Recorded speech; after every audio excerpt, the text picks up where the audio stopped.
Maria just wanted justice. But when she called out the principal over racism, she had no idea it would escalate into a full-blown war. Her response shocked even those who'd seen it all. But let's start from the very beginning. Maria walked down the school corridor, heading to chemistry class, her steps confident as always. On the surface, nothing seemed out of the ordinary. White shirt, neat hairstyle, perfectly pressed pants. Everything as it should be for a girl who wasn't just focused on her studies, but also working toward her future. She was not only a top student, but also actively involved in school projects, where everyone trusted her. But today, something felt off. As she walked to class, she noticed a group of students standing by the wall, whispering and casting sidelong glances in her direction. The last thing I need is for them to start talking, she thought, quickening her pace. She'd grown used to these stares, but lately they seemed to be happening more often, especially after she'd openly criticized the school's disciplinary policies. When she entered the classroom, her gaze immediately locked onto Mr. Harper, the principal, standing in the corner talking to her classmate, Christina. Mr. Harper was strict and indecisive, often using his position to point out students' flaws. At that moment, he seemed to be having a serious conversation with Christina, though she couldn't hear the words. His expression was clearly threatening. She noticed how Christina nervously fidgeted, her eyes darting between Harper and the door. After Mr. Harper left, Christina approached Maria with trembling hands. "He said I stole money from the teacher's office," Christina whispered, still unable to believe what had happened. "But it's not true. I didn't even go in there."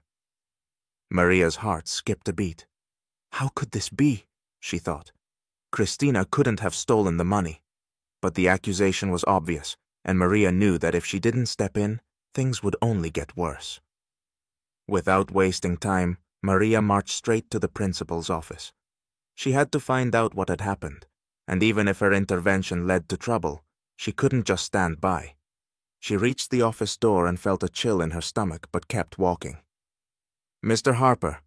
Her voice was firm, but inside everything was boiling. "Can we talk? It's about Christina. She's innocent."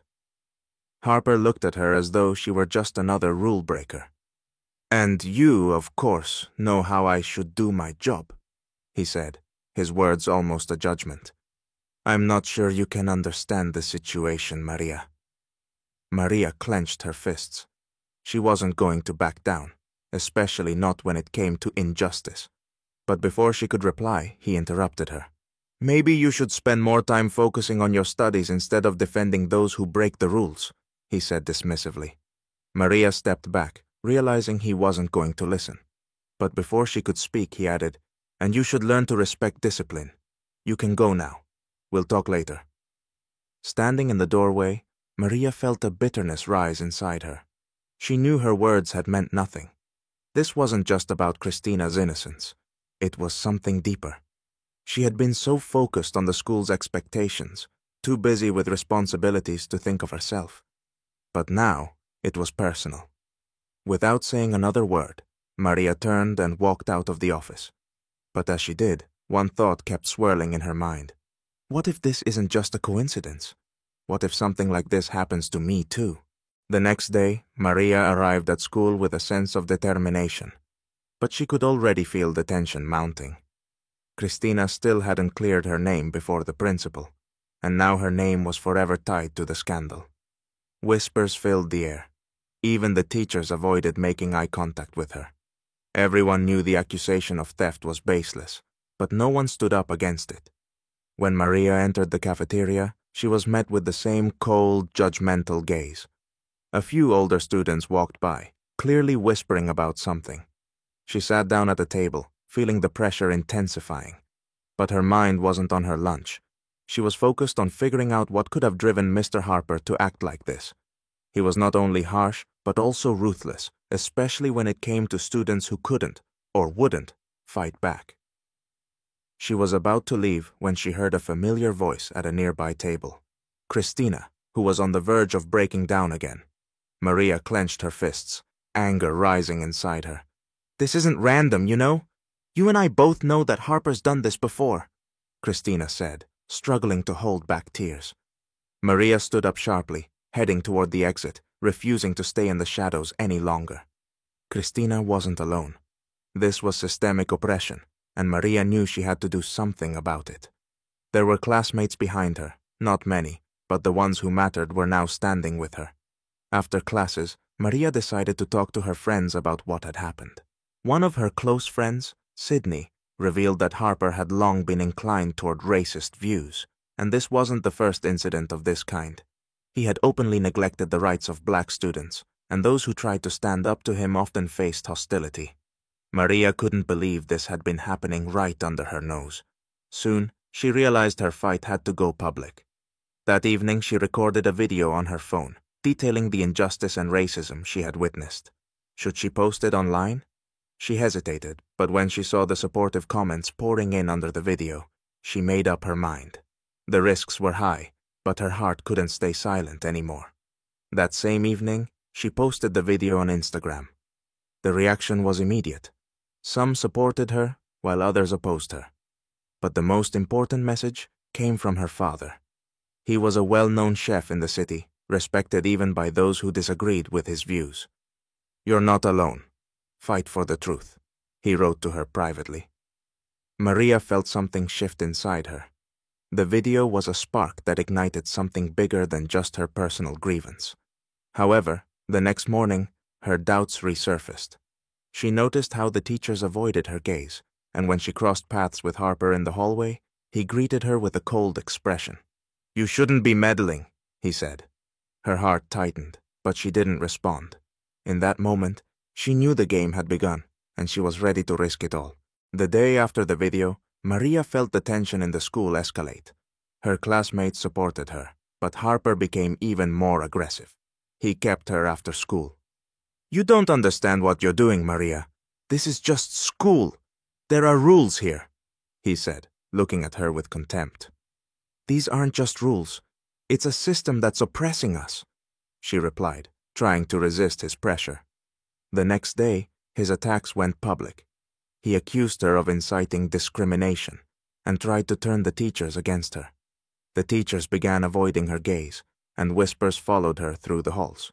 But then, as Maria was walking down the corridor, one student approached her and quietly said, "We're with you." One word led to another, and her video and struggle began gaining traction. But it attracted not only support. In the schoolyard, someone threw a bottle of water at her. Maria walked resolutely toward the principal's office, and this time she wasn't alone. Her friends stood behind her, ready to support her. "We're not backing down," she said, standing firm before Harper. The principal remained silent, but his eyes were filled with rage. Maria realized that she had become a threat. That evening, she posted another video, not only about her case, but about the broader issue of school injustice. As the video went viral, she was invited to meet with the school board. In that moment, she knew. Things were about to change. Maria entered the school board meeting, her heart pounding in her chest. Behind her stood her friends and a few teachers who had finally decided to support her. Harper was already there, his face a stone mask, signaling the inevitable conflict ahead. On the table lay her videos and social media posts, proof that the situation was more than just an isolated incident. The board meeting began. One of the teachers stood up and said, "We can't ignore what's happening here. This is bigger than just a school issue. It's a systemic problem."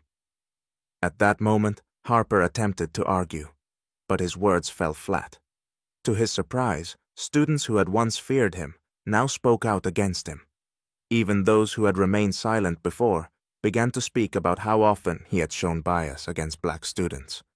When the vote was over, Maria felt the weight lift off her shoulders. Harper was removed from his position. His actions had led to his downfall. The school promised to conduct anti-racism training and review its disciplinary policies. As Maria walked out of the meeting, she realized that her fight had not been in vain. She had taken a step toward the changes that were needed. That evening, her father called and said, "You're the pride of our family. You proved that justice always finds a way." Maria felt an inner victory. This was not just Harper's defeat. It was a moral triumph for everyone who had faced similar injustices. The school had now become a place where her voice was heard, and she knew that this experience had changed not only her, but everyone around her. Over time, her video became a symbol of the fight against racism in schools, and while the victory wasn't complete, Maria felt she had begun a journey that would lead to significant change.